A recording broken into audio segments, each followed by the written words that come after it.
बोलो कि राम जी की कुछ आप महानता गा दो, राम का नाम नहीं लेते। भारत माता की जय बोल दो तो ये पूछते हैं कि भारत माता है। मुसलमानों के साथ है।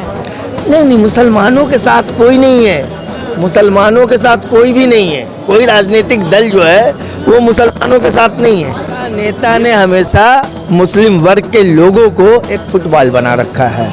कोई इधर से लात मारता है, कोई उधर से लात मारता है। भारत के अंदर एक सशक्त नेता काफ़ी दिनों बाद आया जिसका नाम नरेंद्र दामोदर दास मोदी। सर क्या नाम है आपका? मुन्ना सनवर खान। क्या कहना चाहेंगे 2024 की हवा किस ओर है? देखिए 2024 तो बड़ी कठिन रहा। कठिन है। बहुत कठिन। क्यों? स्ट्रगल है। टक्कर देगा विपक्ष क्या? बिल्कुल, क्यों नहीं। विपक्ष कोई कम थोड़ी है, वो टक्कर देने के लिए तैयार है। टक्कर एक तरफा चुनाव है, बीजेपी सरकार बनाने जा रही है। नहीं, बीजेपी तो वाकई सरकार बनाने जा रही है। एक तरफा चुनाव है। 2014 में राम मंदिर बनाने का शपथ लेके आए थे, राम मंदिर बन गया। 2024 में यही राम मंदिर भारतीय जनता पार्टी को वापस लेकर के आएगी, क्योंकि कांग्रेस के पास कोई मुद्दे नहीं है जो भारत और भारत के लोगों को अपनी तरफ आकर्षित कर पाए। कांग्रेस चाहती तो इस राम को अपना सकती थी, लेकिन कांग्रेस ने राम को अपनाने की तो बात छोड़ो, राम का नाम ही नहीं लेते कांग्रेस वाले। कहीं भी अगर इन्हें पूछो, इनसे बोलो कि राम जी की कुछ आप महानता गा दो, राम का नाम नहीं लेते। भारत माता की जय बोल दो तो ये पूछते हैं कि भारत माता है। मुसलमानों के साथ है। नहीं, मुसलमानों के साथ कोई नहीं है। मुसलमानों के साथ कोई भी नहीं है। कोई राजनीतिक दल जो है वो मुसलमानों के साथ नहीं है। ये मत कहो कि मुसलमानों के साथ है, ये समस्त भारत के लोगों के साथ है।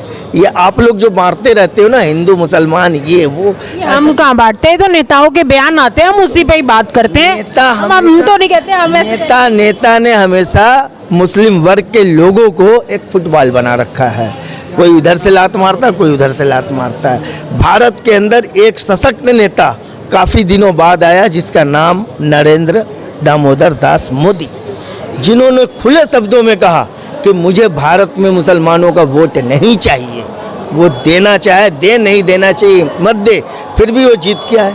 तो मुसलमानों को सारे दलों ने तो फुटबॉल बनाया, और भारतीय जनता पार्टी ने निष्पक्ष रूप से कह दिया कि हम मुसलमानों की राजनीति नहीं करते हैं, हम समस्त भारतवासियों की राजनीति करते हैं, भारत के लोगों की राजनीति करते हैं। जो भारतीय हैं, भारत के लोग हैं, भारत के धरती पे रहने वाले, वो भारतीय जनता पार्टी को वोट देना चाहे खुशी खुशी देंगे। भारतीय जनता पार्टी उसे स्वीकार करती है।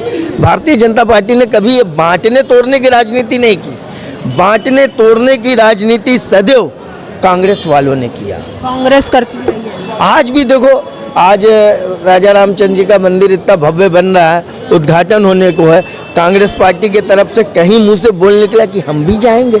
अरे राम जी किसी को थोड़ी बुलाने वाले हैं, या कोई निमंत्रण थोड़ी देने वाला है तुम्हें। तुम्हारे अंदर श्रद्धा होनी चाहिए कि तुम वहाँ जाओ, तुम वहाँ जाओ। लेकिन ये अपने हट धर्मता पे आए पड़े हैं। इनको ये नहीं पता कि पूरे विश्व में भारत ही एक ऐसी धरती है, इसकी ऐसी धरा है जहाँ आस्था और भावना का सम्मान किया जाता है। ये देश आस्था और भावना प्रधान देश है। यहाँ किसी की आस्था और भावना पे ठेस पहुँचाने का अंजाम ये होता है कि आपको जनता जो है दुत्कार देगी, निकाल देगी, आपको पूछेगी नहीं। वही हाल कांग्रेस वालों का किया है इन्होंने। इन्होंने वो नारे लगाए हैं, कांग्रेस वालों ने रैलियां निकाली है, प्रदर्शन करा है। लोकतंत्र खतरे में है। खतरे में है लोकतंत्र। देखिए, जहाँ तक लोकतंत्र की बात है, कुछ ऐसी समस्याएं हैं संविधान में, कुछ चीज़ें ऐसी बदली जा रही है, कुछ देश के अंदर ऐसी गतिविधियां देखी जा रही है जिसमें ये लगता है कि सत्ता सब कुछ अपने अधीन करना चाह रही है। तो कहते हैं मोदी जी का राज हिटलर राज है, तानाशाही है, ऐसा है? ऐसा लग रहा है कि क्योंकि मैंने एक पैटर्न देखा है, मैं इसको सपोर्ट थोड़ा सहमति करूंगा इस बात पे, क्योंकि मैंने एक पैटर्न देखा है। आप हिटलर का भी जो पैटर्न देखोगे ना, आप उसका थोड़ा गहराई से स्टडी करोगे तो आपको पता चलेगा कि मोदी जी का भी सेम पैटर्न रहा। आप एक बात बताइए, विपक्ष हो चाहे पक्ष हो, उसमें कोई भ्रष्टाचार करे, कोई गलत काम करे, कोई मिसयूज़ करे पावर का, तो उसको पकड़ने के लिए आपको एक ऐसी एंटिटी की ज़रूरत होगी जो निष्पक्ष हो, राइट? आपको लगता है कि ऐसी एंटिटी है जो निष्पक्ष है आज की डेट में? नहीं है, स्वतंत्र ही नहीं है। जिसकी लाठी उसकी भैंस, जिसकी सरकार है वही। हाल ही में अभी मुद्दा जो रेसलर्स हमारे प्रोटेस्ट कर रहे थे, साक्षी मलिक ने रिजाइन दे दिया और इस तरीके से, और खेल मंत्रालय ने भी रेसलिंग फेडरेशन को रद्द कर दिया। क्या ये तानाशाही का रूप है? ये तो मैं कहूँगा कि देखिए यहाँ पे एक बात उखड़ के आती है, ये आती है कि देखिए ये जो काम हुआ किस वजह से हुआ, फेडरेशन को रद्द करना क्या वजह थी सरकार की? तो मेरे ख्याल से वजह यह थी कि जब बड़े बड़े खिलाड़ी जो ओलंपिक्स के मेडलिस्ट रहे हैं, देश का नाम ऊंचा किए हैं, और जिनकी वजह से हमारे हिंदुस्तान का पे आकर दुखी होकर अपना मेडल सड़क पे रख रहे हैं, कि हम ऐसे सम्मान का क्या करेंगे, हम ऐसे मेडल का क्या करेंगे जब हमारे देश में हमारी बात ही नहीं सुनी जाती। हिंदुस्तान तो लोकतंत्र देश है, यहाँ पे जनता का पावर होना चाहिए, ना कि नेता का। जनता में इतनी पावर होना चाहिए कि नेता को जब मर्जी उखाड़ के फेंक दे, जब मर्जी उखाड़ के बिठा दे। सही गलत इसी को देखकर लगता है कि लोकतंत्र खतरे में। जब ये खिलाड़ी बैठे थे धरना पे और अपनी मांग रख रहे थे कि भाई हमारे साथ ऐसा ज्यादती हुई है, बदतमीजी हुई है, तो इसके खिलाफ जांच की जाए, उनको पकड़ा जाए, उनको जेल में डाला जाए। सरकार के पास तो कानून है, पावर है, सब कर सकती थी, क्यों नहीं किया? इसलिए क्योंकि बृजभूषण उनका नेता था, इसलिए ना।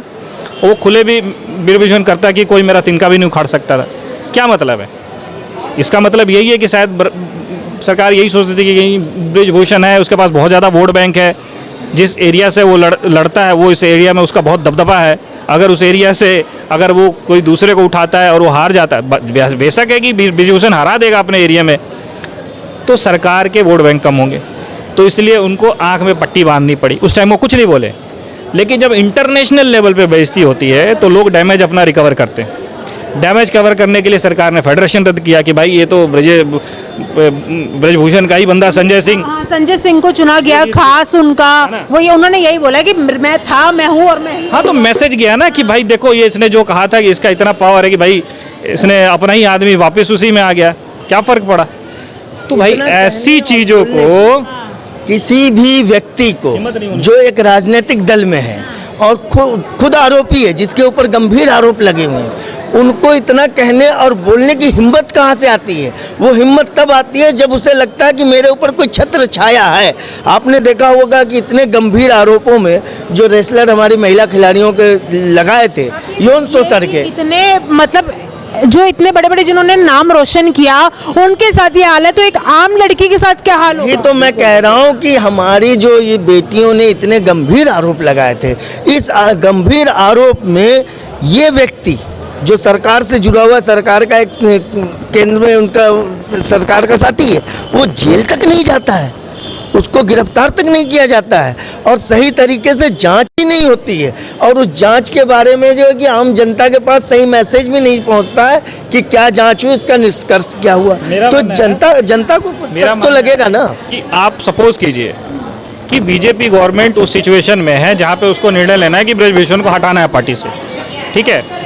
तो हमारे नेता, हमारे मोदी जी आके डायरेक्ट पब्लिक एंटिटी में ये बोल सकते थे कि हमारी पार्टी ऐसे लोगों को अपने पार्टी में कोई जगह नहीं देगी, और हम आज से उनकी जो सदस्यता है बीजेपी से रद्द करते हैं, उनको निष्कासित करते हैं। जैसे ही तो आप और हम पब्लिक कितने प्राउड महसूस होते हैं। बृजभूषण को हम जिता देते अगली बार, चाहे बृजभूषण किसी भी इलाके को, क्या पब्लिक वहाँ की जिता देती? कभी नहीं जिताती। उनको, पब्लिक को चाहिए कि हमारा लीडर जो आगे हमारा खड़ा है वो पहले बोले, लेकिन लीडर ही कुछ नहीं बोला। जब लीडर ही कुछ नहीं बोलेगा तो पब्लिक क्या करेगी? पब्लिक तो मन में मसोट के रह जाएगी, यार बोलना चाहिए था, बोलना चाहिए था। फिर भी जनता बीजेपी को जितवा देती है। बीजेपी जीतेगी। मैंने कहा 2014 से जो राम जी का मुद्दा उठा था, वो 2024 में भी वही मुद्दा रहेगा। ये खुल करके जो है लोकसभा चुनाव में ये मुद्दा रहेगा सामने, और इसी मुद्दे से ये फिर आएंगे। मंदिर ही मुद्दा रहेगा और कोई मुद्दा नहीं रहेगा। देखिए, मैंने कह दिया ना कि लोगों, ये देश जो है ना आस्था और भावना प्रधान देश है। यहाँ जो है लोगों को रोटियाँ मिले चाहे न मिले, इंसानियत तो खत्म हो गई ना। हाँ जी, हाँ जी, देखिए इंसानियत खत्म। धर्म से ऊपर है इंसानियत। हाँ जी, धर्म से इंसान। मैं कह रहा हूँ कि जो सारे धर्म हैं, सारे जो रिलीजन है, आप उसमें एक बेसिक स्टडी करोगे तो आपको पता चलेगा कि सारी लड़ाई मन से होती है। अध्यात्म में मैं हालांकि टॉपिक राजनीति से डिफरेंट है, लेकिन अध्यात्म में आप थोड़ा सा रिसर्च करेंगे, मैं कोशिश कर रहा हूँ जाने की, तो तो सभी रिलीजन में आपको अपने मन के ऊपर काबू पाने के लिए बोला जाता है, राइट। तो आपको क्या लगता है कि दुनिया में जितने लोग हैं वो अपने मन के अधीन काम नहीं करते, उसमें मोदी जी भी आते हैं। किसके पास सत्ता पैसा आए, पावर आए, तो किसका मति खराब नहीं होगा। रावण का हो गया, प्रकांड पंडित था। हिंदुत्व की बात करते हैं ना, तो उससे मैं एग्जाम्पल देता हूँ, जब रावण की मति खराब हो सकती है तो मोदी जी की क्यों नहीं हो सकती, क्वेश्चन है। लेकिन अगर हम कहें कि भाई वो गलत करता रहेगा तो हम तो नहीं बोले हमारे मोदी जी अच्छे हैं, नहीं, वो सही करेंगे तो सही बोला जाएगा, गलत करेंगे तो मेरी सरकार है, मैं क्वेश्चन करूंगा भाई ये गलत कर रहे हो। सबसे पहले तो मैं यही चाहता हूं कि जितने भी ये ईडी, सीआईडी, सीबीआई जितना है, इन सबको अलग किया जाए, इनको सुप्रीम कोर्ट के पास भेजा जाए, वो सुप्रीम कोर्ट के ऑर्डर पे काम करें, किसको धरना है, किसको पकड़ना है, किसको जांच करनी है। तो क्या ये मोदी जी के उस पे काम करते हैं क्या? खैर आपके बने रहिए आप।